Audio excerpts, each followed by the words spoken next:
اب چلتے ہیں اپنے اگلے برج کی طرف جو کہ برج میزان، اور آپ کو بیان کریں گے کہ ان کا 1 سے 10 مارچ کا یہ اشرہ علم نجوم کی روشنی میں کیا کچھ بیان کرنے جا رہا ہے۔ وہ افراد جو 23 اکتوبر سے 23 ستمبر کے اشرے کے دوران پیدا ہوئے ہیں وہ برج میزان کے تحت آتے ہیں۔ اس کے علاوہ وہ افراد جن کو اپنی تاریخ پیدائش معلوم نہ ہو مگر ان کا نام تے رے توئیں سے شروع ہوتا ہے تو وہ برج میزان کے تحت آئیں گے۔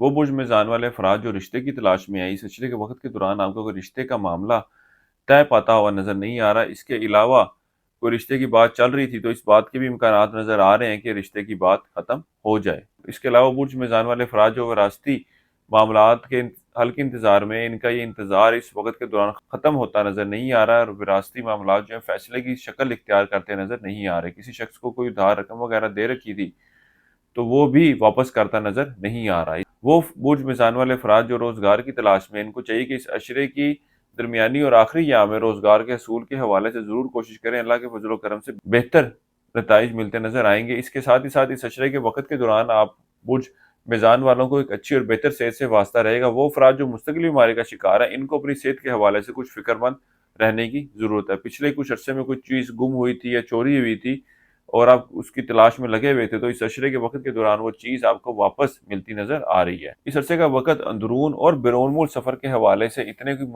مثبت صورتحال کی نشاندہی نہیں کر رہا۔ آپ کو بہتر مشورہ یہ ہے کہ اس اشرے وقت کے دوران ان سفر سے گریز کریں۔ اس اشرے کے وقت کے دوران کاروباری صورتحال میں کچھ بہتری دیکھنے میں آئے گی، خاص طور پر اس اشرے کے آخری ایام کا وقت کاروباری معاملات کے حوالے سے کچھ مثبت صورتحال کی نشاندہی کر رہا ہے۔ اس اشرے کے درمیانی اور آخری ایام میں آپ اپنے غیر ضروری اخراجات کو کم کرنے کی کوشش کرتے نظر آئیں گے۔ اس کے علاوہ اس اشرے کی درمیانی اور آخری ایام میں آپ کی کوشش ہوگی کہ اپنے دشمنوں اور مخالفوں کا بھرپور طریقے سے جواب دیا جا سکے، اور اس حوالے سے آپ کو کامیابی بھی ملتی نظر آئے گی۔ اس اشرے کے وقت کے دوران آپ اپنی خواہشات کو حقیقی شکل دینے کے حوالے سے خاصی جدوجہد اور محنت کرتے نظر آئیں گے۔ اس کے علاوہ یار دوستوں سے میل ملاقات بھی کرتے نظر آئیں گے اور ان کے ساتھ وقت گزارتے نظر آتے ہیں، اور اس کے ساتھ ہی ساتھ اگر ان سے وابستہ کوئی کام ہوں گے تو یہ لوگ بھرپور طریقے سے وہ کرتے نظر آ رہے ہیں۔ اس عرصے کے لیے ایک وظیفہ آپ کو بتا رہا ہوں، وہ ہے سورہ کوثر کا 3 مرتبہ آپ نے پڑھنی اور اپنے معاملات میں بہتری کے لیے دعا کرتے رہیں۔ اس عرصے کے دوران حسب توفیق